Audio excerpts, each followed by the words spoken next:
Hello there guys, welcome to one of my live videos, and on this video there is lots to negotiate about. This is my current third video by the way today, so I am going to be giving you some more additional information on Alexis Sanchez like I have been updating you guys on a regular basis. Also going to be giving you some more news on Odion Ighalo, and there's lots of other things to talk about on this video. But actually, the first topic I'm going to start with is Odion Ighalo. So, according to Sky Sports and according to a couple of other media outlets, Odion Ighalo has revealed he has not yet received an offer from Manchester United to extend his stay at the football club. Now, I think, Man United will extend Odion Ighalo's loan. The main explanation for this is obviously reflecting on the coronavirus pandemic. So I think we're thinking about extending his loan until June the 30th. Odion Ighalo's current loan spell at the club ends on the 31st of May. And I think, we paid around 3 or 4 million to get Odion Ighalo on loan, and we're now paying a third of his wages. Now, it has been revealed already how much it will cost Man United to get Odion Ighalo on a permanent transfer. It will cost us around £15 million. Obviously, he's now 30, or is he 31 years of age?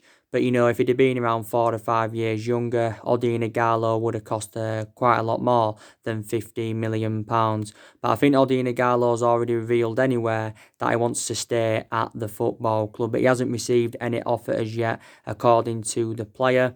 Obviously, was it a week or so ago, or 2 weeks ago, his parent club, Shanghai Shenhua, they actually came out and offered Odion Ighalo around £400,000 a week, plus a 2-year contract extension to convince him to turn down a permanent move to Manchester United and that.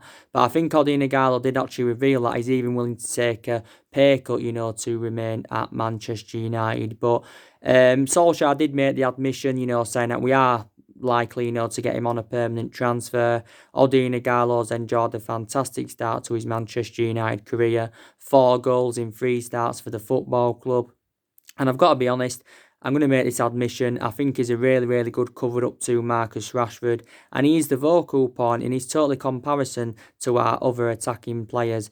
But even before he came to Manchester United, he'd played in the Premier League before. Because don't forget, he did endure 3 years with Watford. So I'm very, very delighted that we got him in on deadline day. Because Manchester United did need a cover-up for Marcus Rashford and that. But yeah, so according to Odion Ighalo, he has not yet, received an offer, to extend his stay at Manchester United and that. So that's the latest news on him. Now, I'm going to delve into news on Alexis Sanchez. Like I said to you, I've been keeping up to date of what's been going on with Alexis Sanchez on a regular basis.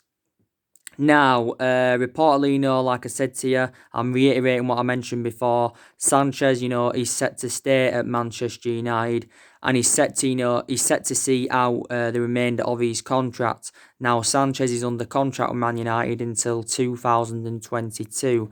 Now, the main explanation why he's set to stay at the football club when he does return from his loan spell with Inter Milan is because Sanchez is refusing to take a pay cut. Because obviously, Sanchez, when he was at Man United, he was on, 400 grand a week, potentially rising up to 500 grand a week based on the image rights and the bonuses, etc., etc. And like I said, Sanchez's wages were having a really bad effect on the football club. But, I want us to get rid of him on a permanent transfer, but we're going to find it very difficult because not many teams, if any, can afford to pay his wages off. Now, Sanchez, like I said, is on loan at Inter Milan. But despite the fact that he's on loan at Inter Milan, we're still paying the vast majority of his wages. I still believe we're paying him like £300,000 a week, and Inter Milan are paying the other £100,000. But I don't think Inter Milan have got any intentions of getting him on a permanent transfer because Sanchez has endured a very, very difficult time at Inter Milan. I think he's only started 2 games because he's been out of an ankle injury. But Sanchez did endure a difficult 18 months at Man United. He had quite a few injuries at Man United. He made 45 appearances in all competitions and only managed 5 goals. And we got him back in January 2018 as part of a swap deal of Mkhitaryan going to Arsenal. And like I said, swap deals are very, very rare in the modern game.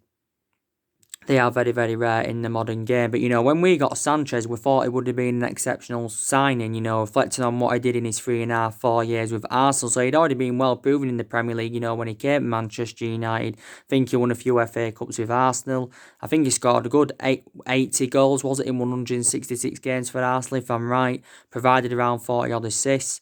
He was also good at Barcelona when he was younger, when he played under Pep Guardiola's guidance. But I don't want to see Sanchez come back to Man United. But Solskjaer said back in January that Sanchez would be coming back to prove everybody wrong in the summer transfer window. So he did reveal that he will be given a second opportunity at Manchester United. But Paul Merson today, he's given his verdict on, Alexis Sanchez. And he actually, believes that Sanchez should be given a second chance at Man United to revive his career.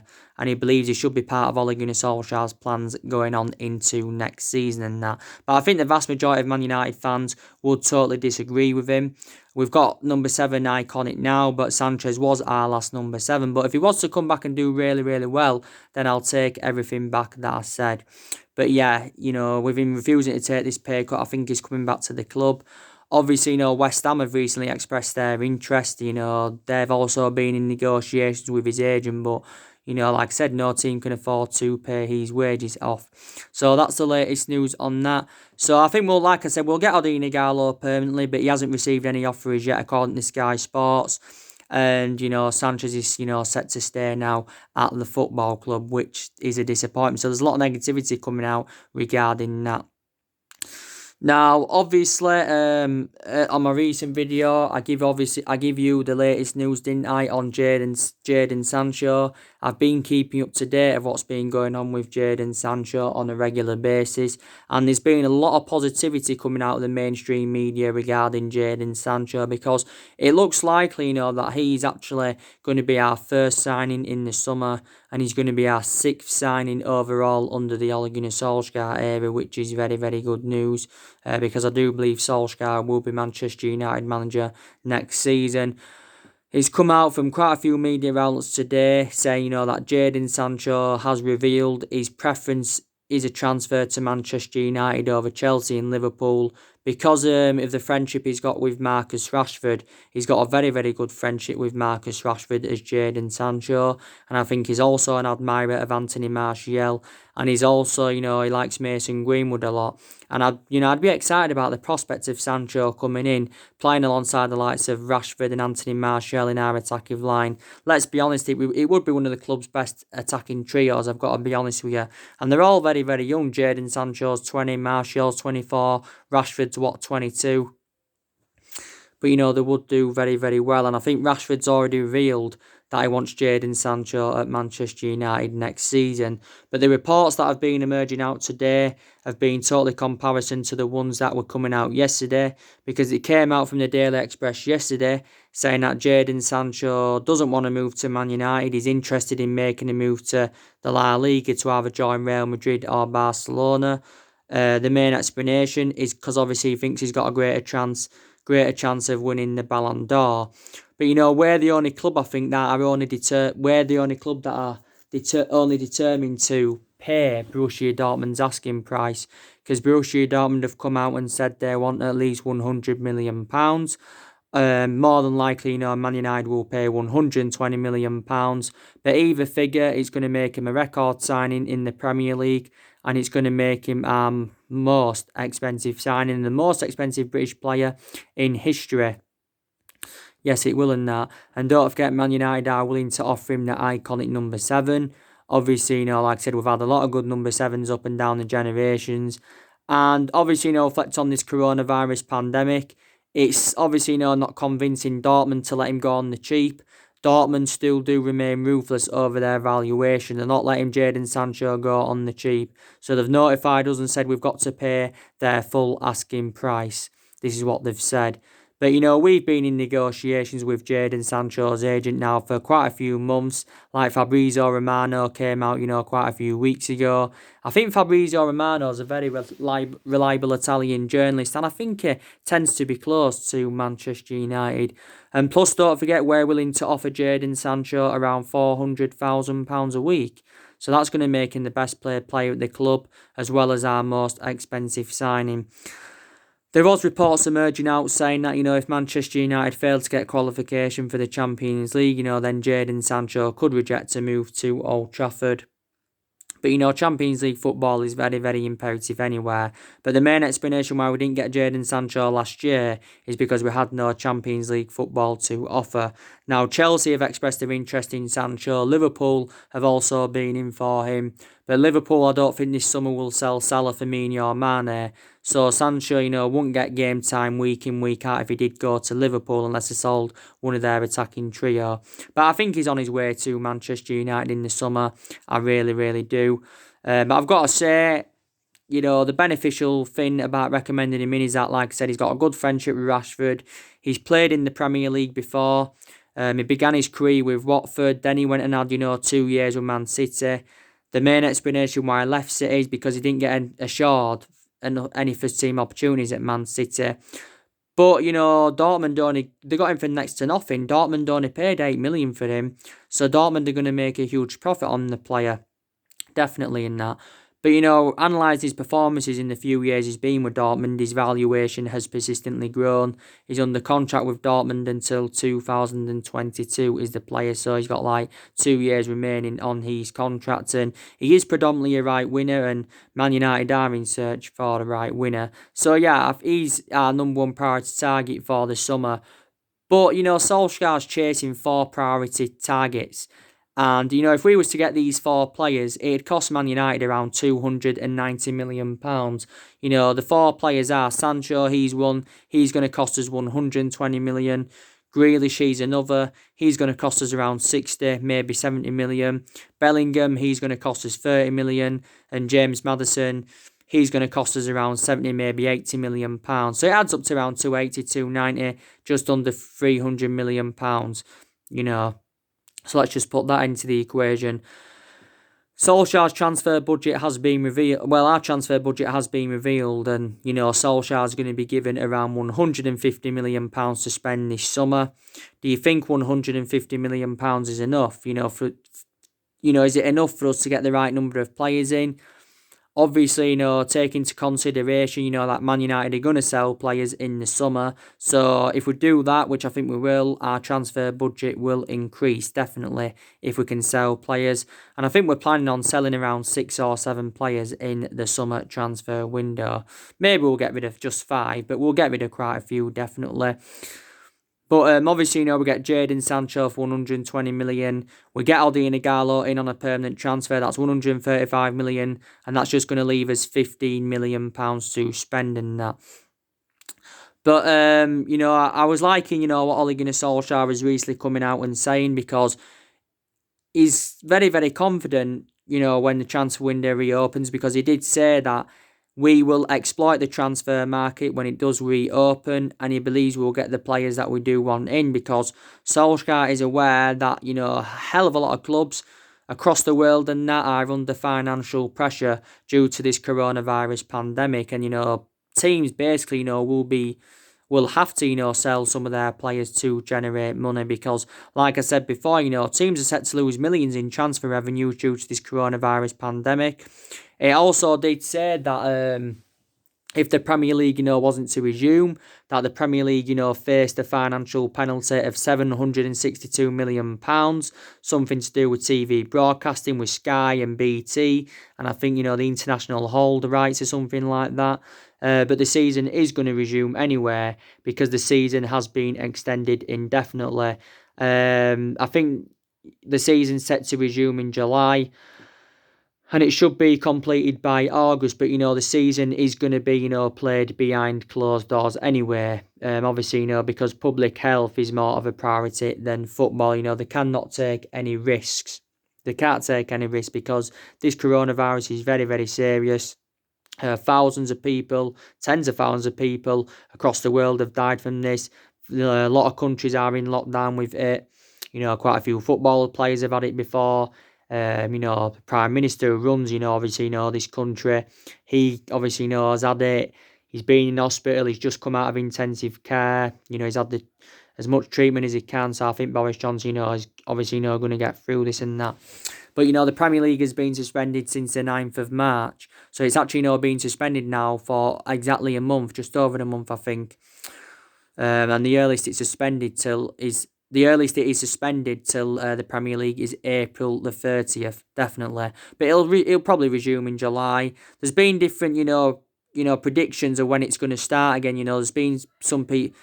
It's been saying, it's going to start in July a few times. It's been saying it's going to resume in June a few times. There was reports saying it was going to resume in May.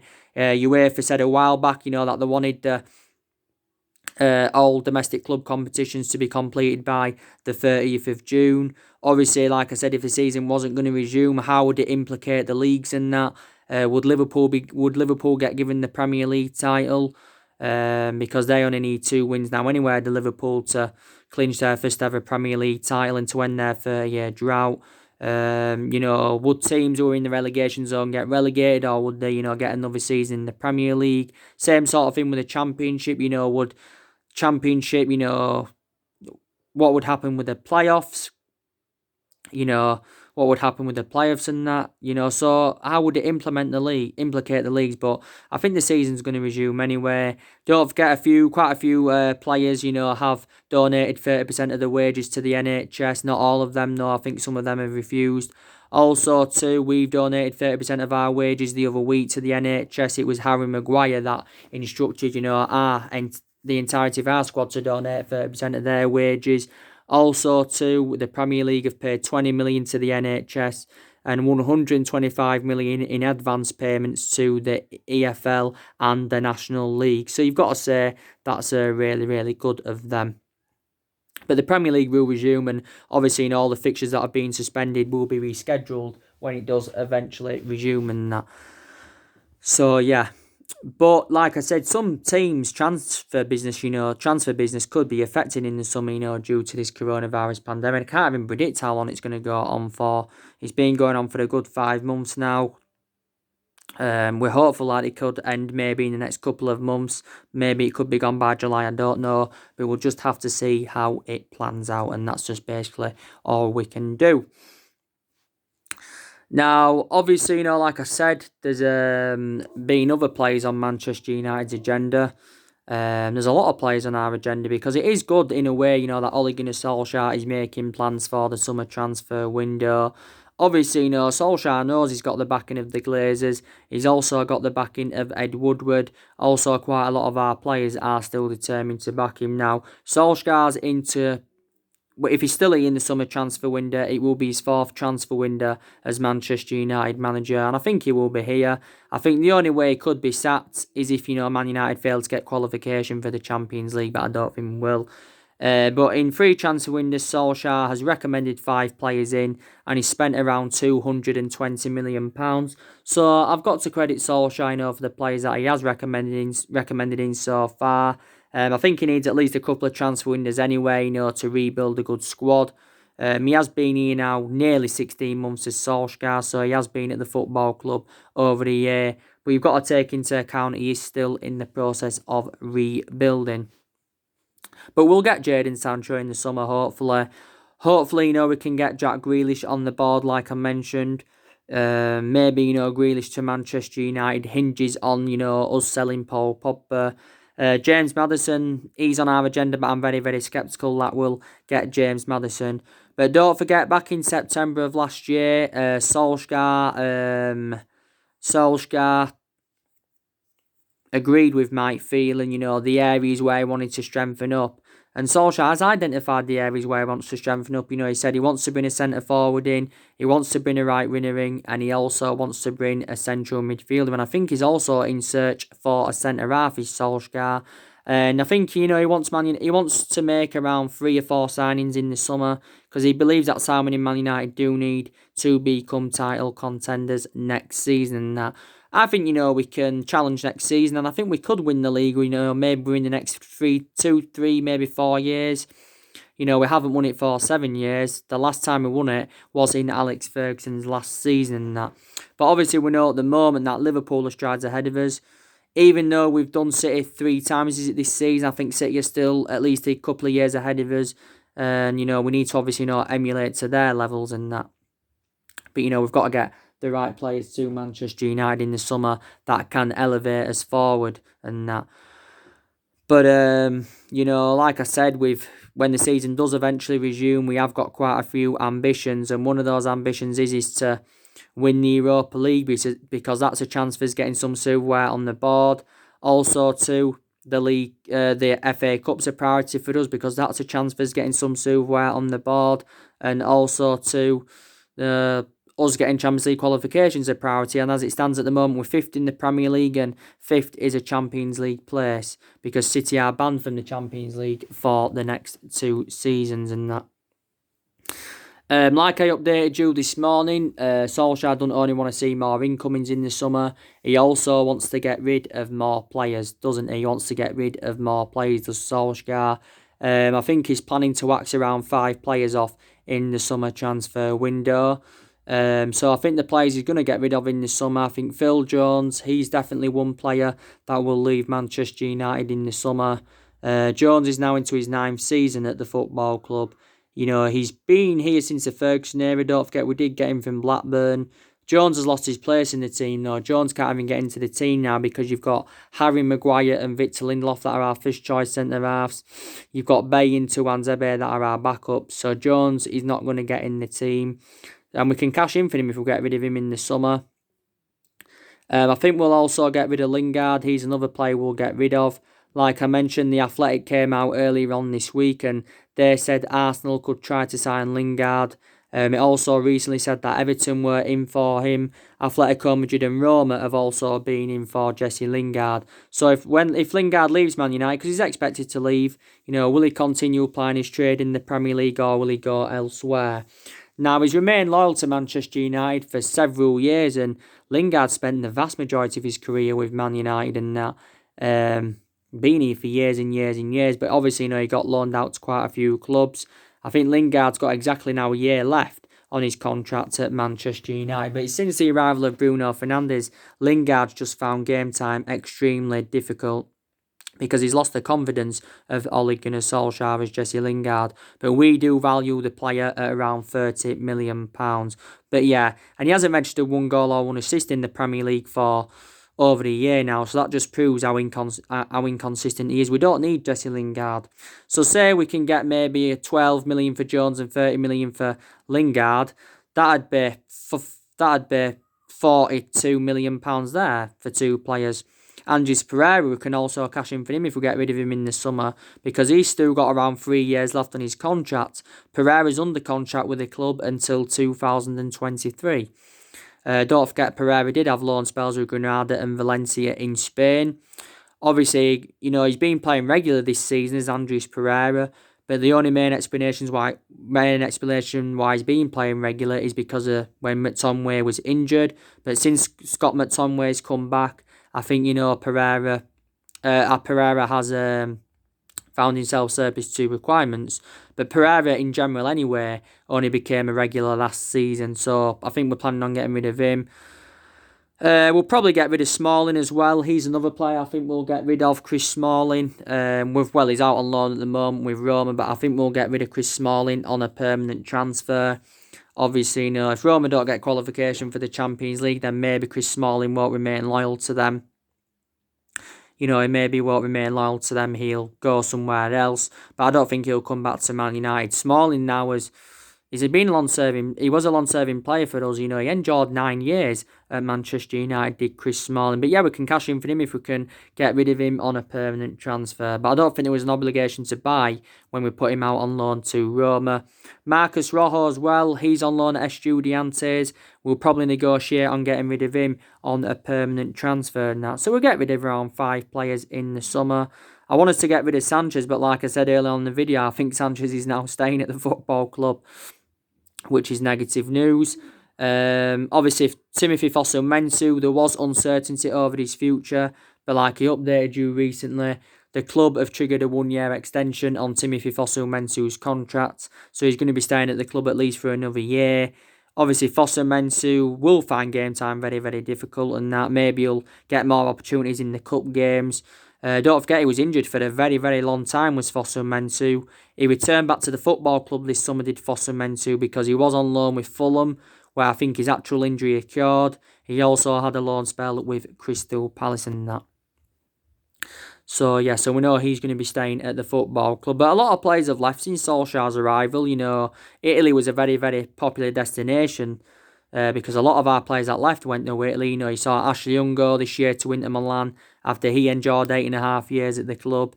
You saw Damian, he went to Parma last summer on a permanent transfer. Herrera, he didn't go really, but he did go to PSG in France last summer, and he went on a free transfer after he endured 5 years at the club. Fellaini, he went to China back in January 2019, after he endured 6 years at Man United. He was the first player to leave under the Solskjaer era. We paid just over £27 million for him under the David Moyes era. We also, obviously Lukaku got to Inter Milan last summer. Sanchez went on loan at Inter Milan. Dean Henderson, of course, he's out on loan with Sheffield United. Probably, Dean Henderson will be coming back to Man United after his loan spell with Sheffield United. And there has been talk saying, that Dean Henderson could become our number one goalkeeper and that. But probably De Gea will remain our number one goalkeeper and that. But yeah, so a lot of players have left since his arrival. So I've got to give him credit, for a lot. He has got rid of a lot of the deadwood, and Solskjaer's also promoted the youth very, very well. That's also another positive you can take into account. The young players have been given their opportunities this season. We've done very, very well against the big teams this season. Solskjaer's approach to games against the elite opposition's just been absolutely tremendous. Hasn't been so good though against lower opposition, but for the vast majority of this season, Solskjaer, showed a lot of tactical. He's been tactically naive, but I said in the big games, he showed a lot of tactical flexibility. He's tried a few, different elements, hasn't he? A prime example, Solskjaer's gone with a few different formations. On a regular basis this season, he's been going with that 4-2-3-1 formation. I don't think it seems to suit our standards. I think we look more expansive with a 3-5-2, where when we go with three at the back. I think when Solskjaer was the interim manager, we did go with the 4-3-3 a lot. But I think we should stick with the 3-5-2 formation, when the season does eventually resume. That's my own perception on that. Definitely. But yeah, there's a lot of things you can credit him for, and there's a chance for us getting some silverware under him. There's also negatives as well. Since he got the job permanently, his record has been disastrous. Obviously, he's inexperienced as a manager, so that's a negative because Man United is the third club he's managing in his managerial career. He's Solskjaer. Before he was at Man United, he was at Mould, Did quite well at Mould, to be fair. Before he was at Mould, he was at Cardiff, and his record at Cardiff was disastrous, let's be honest. He only managed around 29 games for Cardiff and that. But the longer he remains in the Man United job anyway, he's going to be gaining more managerial experience. We lost 5 of our last 9 games towards the back end of last season. We've had some negative results under Solskjaer and that. He hasn't really had a plan A or plan B a lot this season. That's also another negative. I'm still very sceptical that he is the long-term solution for Manchester United, but he needs to be given more time, like I said, because we've already sacked 3 managers since the Ferguson era. The managers we've had have had different philosophies, haven't they? But, we sacked Moyes, we sacked Van Gaal, and we sacked Jose Mourinho. But in the last 6 or 7 years, nearly £1 billion being spent at the club on recruiting players in, and we've recruited over 30-odd players in since the Alex Ferguson era and that. But despite the fact we've been playing catch-up for the last 6 or 7 years, we're one of the biggest clubs in the world, with fantastic history, a fantastic stadium, one of the best stadiums in the country, by the way. We're a more successful team in England with 20 titles, 13 of them Premier Leagues and that. And, we've had a lot of good players up and down the generations. But you can see, what Ole Gunnar Solskjaer is trying to implement at the football club and that. But there hasn't only been problems with the management this season. Like I said, there was a lot of doubts about the club's ownership earlier on in the season. We was also, criticising Ed Woodward a lot. So, Solskjaer hasn't only been to blame for, this season. And this season, we've enjoyed our worst start ever to a Premier League season. So that's, the news. That is the news. And I think Solskjaer's got a four-man list. And there's also been a few strikers on our agenda because we definitely need to get a striker in on the board. There's been Kane on our agenda. I don't think Kane will come in, though. There's been Odion Ighalo, not Odion Ighalo, Raul Jimenez, Werner, and quite a few strikers. But like the likes of Werner, Jimenez, even Aubameyang, they're much cheaper solutions than Harry Kane, so that's the way you've got to think about it. So anyway, guys, drop your comments, likes below on the channel. If you do, consider subscribing as always, and take care. God bless. See you all again very, very soon. Thanks for watching.